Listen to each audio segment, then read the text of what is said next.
আজকে তার জবাবটা পাইবেন। আমি কেমনে আপনার আমার সবার মনের কথা জানি? আমি খালি আপনার মনের কথা জানি না, আপনিও আমার মনের কথা জানেন। এটা আসলে পুরা জাতির মনের কথা। কি সেটা? এক নাম্বার কথা হইতেছে, ইলেকশন কি আদৌ হবে? 2 নাম্বার, ইলেকশন নিয়ে সবার মনে শঙ্কা কেন? 3 নাম্বার, কারা চায় না ইলেকশন হোক? এই 3 প্রশ্নের জবাব দেওয়ার আগে আমাদের এক লম্বা কাহিনী শুনতে হবে।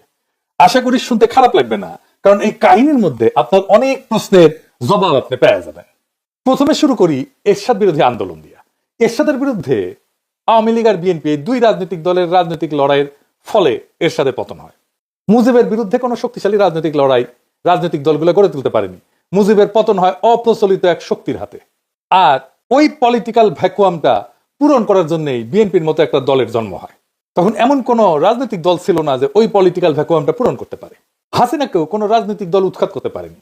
এমনকি হাসিনার বিরুদ্ধে কোনো রাজনৈতিক দল লড়াইও তৈরি করতে পারেনি তেমন শক্ত কোনো। হাসিনার পতন হয়েছে রাজনৈতিক দলের বাইরের শক্তির হাতে। এই বাইরের রাজনৈতিক শক্তি শুধু ছাত্ররা না, রাজনৈতিক দলের বাইরের শক্তি অনেকগুলো ছিল, অনেক কয়েকজন দাঁড়ায় গেছিল। এরা কারা কারা? এদের চেনা কঠিন না। এরা এক একটা রাজনৈতিক লড়াইয়ের মধ্যে দিয়ে রাজনৈতিক শক্তি হয়ে উঠছে। আসেন দেখি তারা কারা। হাসিনার আমলে হাসিনার শাসনকে নাড়া দিতে পারছে সত্যিকার অর্থে 4টা আন্দোলন, যে আন্দোলনগুলোতে সাধারণ মানুষ সম্পৃক্ত হয়েছিল। রাজনৈতিক দলগুলো আন্দোলন করছে, জামাত আন্দোলন করছে আগে, বিএনপি আগে আন্দোলন করছে, কিন্তু সাধারণ মানুষ সেটাতে সম্পৃক্ত হয় নাই। জামাতের একটা আন্দোলনে সাধারণ মানুষ সম্পৃক্ত হয়েছিল, সেটা হইতেছে মাওলানা দেলোয়ার হোসেন সাঈদীর ফাঁসির আদেশ দেওয়ার পরে। কিন্তু সেই আন্দোলনটা খুব বেশি দিন চালাইতে পারেনি তারা। তাহলে এই অরাজনৈতিক শক্তিগুলোর আন্দোলনগুলো কি কি? 1 নাম্বার হেফাজতের 5ই মের আন্দোলন। 2 নাম্বার নুরুল হক নুরদের টাইমের সে কোটা সংস্কার আন্দোলন। 3 নাম্বার নিরাপদ সড়কের আন্দোলন। আর ফাইনালি 2024-এ কোটা আন্দোলন এবং আলটিমেটলি বর্ষা বিপ্লব। এই সবকটা আন্দোলনের সর্বশক্তি নিয়ে নেতা থেকে শুরু করে কর্মী সমর্থক পর্যন্ত ছিল জামাত শিবির। বিএনপির নেতারা না থাকলেও কর্মীরা অনেকেই থাকতো, প্রায় সকলেই থাকতো বলা চলে। এই লড়াইগুলোতে নিজেদের তাগিদে তারা যুক্ত হইতো।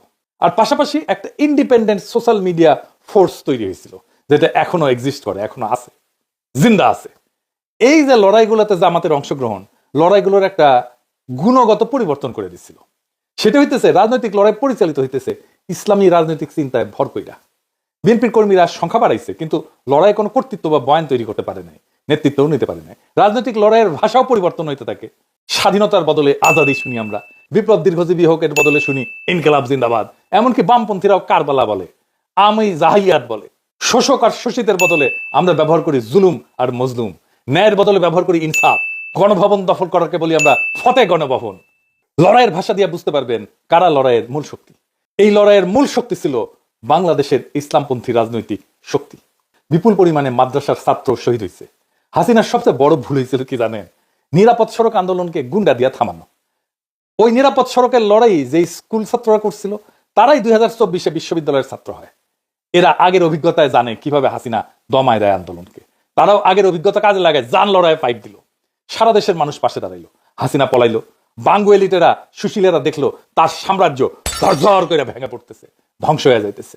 আগে আসলো সেই সিভিল মিলিটারি ব্যুরোক্রেসি। ওয়াকার সাহেব গাড়ি পেটাই দিল, বুড়া চ্যাংরা সব পলিটিক্যাল লিডারদেরকে ডাইকে নিয়ে গেল। তারা নাচতে নাচতে চলে গেল। একটা সরকার হইল, ইন্টারিম সরকার, যার কাজ হবে শুধু ইলেকশন। ওয়াকার সাহেব বুকে পাথর বেঁধে একটা সরকার উপহার দিল বাংলাদেশকে। বুকের রক্ত দিল সাধারণ মানুষ, যে রক্ত নেওয়ার কাজ করছে ওয়াকারের কমান্ডে থাকা অফিসারও। সে বিপ্লবোত্তর সরকার তৈরি করে ওয়াকার। কি তামাশা! দেশের মানুষ যে রাষ্ট্রের একটা বদল চাইছিল, সেটারে কব্বর দেওয়ার চেষ্টা হইলো। মাঠে নামাইলো বুদ্ধিজীবীদেরকে। শুরু হইলো তাদের বিরুদ্ধে আক্রমণ, যারা একটা বিপ্লবী সরকার চাইতেছিল। একদিকে ডাক্তার জাহেদ, তাসনিম কলিলের মতো সুশীল, আর একদিকে ওয়াকারের পোত বালকের মতো কুত্তা, বিরানি আলমের মতো মাদার বোর্ডেরা, আর সাথে জুটলো নাম কইলাম না, আমাদের দাবরানির উপরে রাখলো। অভিযোগ কি? আমরা নির্বাচন চাই না, আমরা কামান চাইছিলাম। প্রফেসর ইউনূস আমাদের পিস্তল দিতেছিল, অন্তত যেন সেইটা পাই, দুধের স্বাদ যেন ঘোলে মিটাইতে পারি, সেটা করতে চাইছিলাম। সেটাও করতে দেবে না। ডাক্তার জাহেদের কথাগুলো দেখেন, এটা বিপ্লব না, তার মূল কথা ছিল বিপ্লব হইলে তো একটা আমূল পরিবর্তনের পথে আগাইতে হবে, সেটা তারা আগাইতে দেবে না। এদের মূল চিন্তা হইলো একটাই, কি সেটা?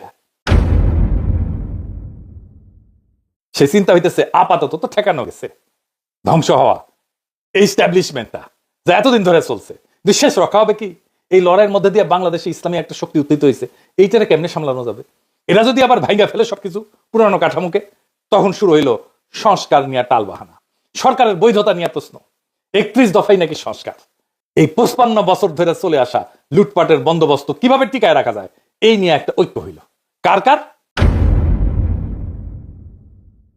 ঐক্য হইল? ওয়াকার, বিএনপি আর ওয়াকারের সাথে নিঃশব্দে আওয়ামী লীগ আর ভারতের মধ্যে।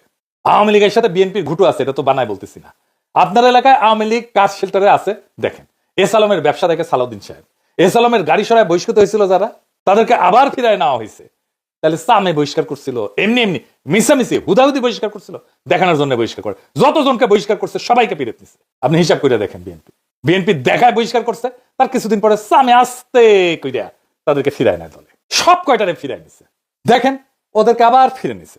ওকে আবার নমিনেশনও দেওয়া হয়েছে। বিএনপি তারেক রহমানের সাথে লন্ডনে গিয়ে দেখা করে। এইসব স্থগিতাদেশ, বহিষ্কার সব লোক দেখানো কাজ। ফজা পাগলার তো প্রাথমিক সদস্য পদ স্থগিত হয়েছে, অগাস্ট মাসে স্থগিত করছে 3 মাসের জন্য। তো তাইলে নমিনেশন পাই কিভাবে? ওর তো সদস্য পদই নাই। আর একটা মজা দেখায়, বিএনপির একটা নীতি নিছিল, এক পরিবার এক প্রার্থী। যে দেখেন, মানে এক পরিবার থেকে একজনই প্রার্থী হবে। খন্দকার মোশাররফ এসে গল্প করে কইছেন, দেখেছেন আমরা এক পরিবার থেকে একজনের বেশি প্রার্থী দেই নাই। হ্যাঁ তাই তো, এক পরিবার থেকে তো একজনের বেশি প্রার্থী দেন নাই তো, তাই না? তারেক রহমানের পরিবার থেকে তো 2 জন প্রার্থী, তারেক রহমান আর বেগম খালেদা জিয়া। মানে নীতি সবার জন্য, ওনাদের জন্য না, তাই না? ওনারা নীতির উপরে হুদাই নীতি কথা তাইলে করার দরকার আছে। এর মধ্যে বিএনপি প্রফেসর ইউনূসের সরকারে কাউরে তার কোলে নিয়ে নিছে, যেন তারা একসাথে এই সিস্টেমটাকে টিকায় রাখতে পারে। এতদিন তারা মোটামুটি খোশ মেজাজেই ছিল, কিন্তু সব হিসাব তাদের পাল্টে গেল। একটা ভয় তাদের তারায় ফেরতেছে সেই দিন থেকে, বিরাট একটা ভয়। কি সেই ভয়, আর কেন তাদেরকে তারায় ফেরতেছে, আর কোন দিন থেকে তারা ভয় পাইতেছে, সেই জিনিসটা আসেন বুঝে দেখি। গত 20 বছরে যারা ভোটার হয়েছে তারা কারে ভোট দিবে জানেন না? তো আমরা কেউই জানি না। বিএনপি কে যে ভোট দিবে না এটা তো জানা গেছে। ছাত্র সংসদ নির্বাচনে দেখা গেছে তরুণেরা ভোট দিতেছে বিএনপি কেনা। বিএনপি থার্ড হয়েছে বেশিরভাগ জায়গায়। আগে তো টাকা দিয়া ভোট কেনা যেত, গুন্ডার হুন্ডা দিয়া কেন্দ্র দখল করা যেত। এটাকে আবার করা যাবে? যাবে না। ওরাও নিশ্চিত না। আগে মনে করেছিল ইলেকশন দিলে তো বিএনপি জিতে যাবে, তাই রে নাই রে না। এখন সেই কনফিডেন্স আর নাই। কনফিডেন্স থাকলে জাস্টিস সাহাবুদ্দিনের 91 ইলেকশনের মতো একটা ইলেকশন করে ফেলতো, সবকিছু ঠিক আছে। এরশাদ নাই, বাকি সব ঠিক আছে, তাই হইতো। ওইটা করলে একটা মোটামুটি ফেয়ার ইলেকশন দিত। যদিও ফেয়ার ইলেকশন দিলে 91 মতো চমক আসতে পারে। 91 কি হয়েছিল জানেন? আর্মি, প্রশাসন, পুলিশ, ব্যুরোক্রেসি, এমনকি বিএনপিও মনে করেছিল আওয়ামী লীগ ক্ষমতা আসবে। ক্ষমতা আসলো বিএনপি। ওই একই অবস্থা হবে এবার। আর্মি তো বিএনপির সাপোর্ট দিতেছে, ওয়াকার দিতেছে। প্রফেসর ইউনূসের সরকারের কিছু উপদেষ্টা কাজ করতেছে বিএনপির জন্য। কিছু যে ভিড়িছে, বিএনপি কইছে আপনাকে রাখবো আমরা পরের সরকারে, আর আনন্দে চলে গেছে আর কি। জামাত মনে করে যে বিএনপি ক্ষমতা আসতেছে, কিন্তু ডিপ স্টেট এটা মনে করে না। তারা সেই জন্য 2008 সালের নির্বাচনের মতো ব্যবস্থা করতে যাচ্ছে, যেখানে সুনিপুণ ভাবে গোয়েন্দা সংস্থা নিয়ন্ত্রিত একটা ইলেকশন হবে। বিএনপির সাথে ওয়াকার আছে, কিন্তু ব্যুরোক্রেসি পুলিশের পুরোটা নাই। এটাই বিএনপির মাথা ব্যথা, ওয়াকারেরও মাথা ব্যথা। প্রফেসর ইউনূসের বেশ কিছু উপদেষ্টা কবজা করে ফেলছে। তাই বিএনপি প্রশাসন আর পুলিশ আর ব্যুরোক্রেসিকে কিভাবে কবজা করা যায় এই ঘুটু করিচ্ছে। প্রফেসর ইউনূসের কাছে খালি ধনা দিচ্ছে। জামাত কি বুঝতে পারছে যে এরকম একটা নির্বাচনে পায় তারা চড়িচ্ছে? 2008 সালে কিন্তু বিএনপি বুঝতে পারে নাই, এমনকি জামাতও বুঝতে পারে নাই। এমন ইলেকশন একটা হইতেছে। অনেকে মানা করছিল কিন্তু বিএনপিকে ওই নির্বাচনে না যাইতে, যেমন ফরহাদ মাজার ভাই কইছিলেন। এটা ফরহাদ মাজার আমাকে নিজেই কইছেন। এইবার জামাত আগে থেকে সতর্ক। তাই দেখেন জামাতের বিরুদ্ধে কামান দাগানো ইতিমধ্যে শুরু হয়েছে। জামাত নাকি নির্বাচনই চায় না, মানে শিবির যেটি নির্বাচন করছে সেটি তো জিতিচ্ছে। জামাতের অবস্থা আপনারা জানেন, জামাতের তো অবস্থা খারাপ না, জামাতের জনপ্রিয়তা বাড়ছে। না, জামাত কেন নির্বাচন চাইবে না? বুঝতে পারতেছেন তো কে কেন কোন কথা কইতেছে? জামাত যদি ফাঁকা মাঠ ছাইরা না দেয়, ছাইরা দেওয়ার সম্ভাবনা কম, তাইলে একটা ভয়ঙ্কর সংঘাতময় নির্বাচন হবে। কার কার মধ্যে সংঘাত হবে? যারা একটা পাতানো নির্বাচন করতে চাইতেছে আর যারা নির্বাচনে বিজয়ী হইতে চায়, জনগণের যাদের সমর্থন আছে। প্রফেসর ইউনূস বলছেন একটা সুন্দর নির্বাচন উপহার দিতে চান। যদি তাই চান তাহলে গোয়েন্দা সংস্থার এই পরিকল্পনা যেন বাস্তবায়ন করতে না পারে সেই ব্যবস্থা প্রফেসর ইউনূসকে করতে হবে। কোন রাজনৈতিক দলের আবদারে, চাপে, প্রশাসনে বা পুলিশে কোনো পরিবর্তন করবেন না। আপনার নিরাপত্তা উপদেষ্টা নাকি পুলিশের নাক গলাইতেছে, শোনা যাইতেছে ওনার সাথে নাকি তারেক রহমানের বরাবর হয়েছে, সিস্টেম হয়েছে। সেই জন্য তার বিরুদ্ধে বিএনপি নীরব হয়ে গেছে। আগে দেখেছিলেন না, একসময় মনে হয়েছিল খলিলুর রহমানকে তো না সরিলে মুখ ধোবো না, ভাত খাবো না, ঘুম যাবো না আজকে রাতে, এটাই করছিল বিএনপি। এখন সবকিছু শান্ত, ঠান্ডা, পুকুরের মতো শান্ত। খলিলুর রহমান এখন তাদের সমস্যা না। ক্ষমতা একটা আশ্চর্য জিনিস, বুঝছাও? কত মানুষকে পাল্টায় যেতে দেখলেন। কখনো যদি আমাকে দেখেন ক্ষমতার কাছাকাছি গিয়ে দৌড় মারিচ্ছি, পিছের থেকে টেনে ধরে রাখবেন, খিচ্চা টেনে ধরে রাখবেন, যেন ওইটি যাবেন না পারি। যাই হোক, বাংলাদেশের দুর্ভাগ্য হইতেছে মুষ্টিমেয় এলিট সংখ্যাগুরু মানুষকে শাসন করে সবসময়। আর সংখ্যাগুরু মানুষ এই এলিটদেরকে উৎখাত করার জন্য রক্ত দেয়, তারপর আবার বুঝাই টুজাই আবার এলিটরা এসে বসে পড়ে। এই ব্যবস্থাকে উৎখাত করার সুযোগ এসেছিল 5ই আগস্টে, আমরা হারাইছি সেই সুযোগ। সামনে নির্বাচনে যদি সিস্টেম করে জিতায় দেওয়ার চেষ্টা করা হয়, তাহলে বিপ্লবের যেটুকু অবশিষ্ট আছে না, তা ধ্বংস হয়ে যাবে। এখন আপনাদের কাছে প্রশ্ন, এই বিপ্লবকে কি ধ্বংস হইতে দিবেন? তবে এখন সময় কেবল অভিযোগ বা হতাশার না, আমি হতাশ হইতে নিষেধ করি। এখন সময় জায়গায় ওঠার, এক হওয়ার, আর নিজের ভবিষ্যৎ নিজের হাতে নেওয়ার। এটাই আমাদেরকে রক্ষা করবে। ইতিহাস বলছে, যখন জাতি বিভক্ত হয় তখন এই এলিটেরা শোষকেরা টিকে যায়, কিন্তু যখন মানুষ সচেতন, ঐক্যবদ্ধ, সাহসী হয়, তখন কোনো কৃত্রিম শক্তি তাকে দমায় রাখতে পারে না। এই যে যারা যারা এক হয়েছে, আওয়ামী লীগ, ভারত, ওয়াকার, বিএনপি, প্রফেসর ইউনূসের কিছু উপদেষ্টা, এগুলো কৃত্রিম শক্তি। এই শক্তি দমায় রাখতে পারবে না বাংলাদেশের সাধারণ মানুষকে। আমাদের তরুণদের রক্ত, স্কুল কলেজ বিশ্ববিদ্যালয়ের ছাত্রদের আত্মত্যাগ, সাধারণ মানুষের ন্যায়বোধ, তাদের লড়াইয়ের ক্ষমতা, এগুলো নিছক স্মৃতি কথা না, এগুলো ভবিষ্যতের ভিত্তি। এগুলোকে রক্ষা করতে হবে শুধু কথায় না, কর্মে, সততায়, সংগঠনে, তথ্যে, আইনে, নৈতিক প্রতিরোধের মাধ্যমে। এইবার আমাদেরকে ভাবতে হবে, আমরা কি কেবল কথা বলবো নাকি বদল আনবো? ভয়, অপপ্রচার আর বিভক্তিকে হারাইতে হইলে লাগবে ধৈর্য, পরিকল্পনা আর সাহস। এখনই সময় সেই সাহস দেখানোর।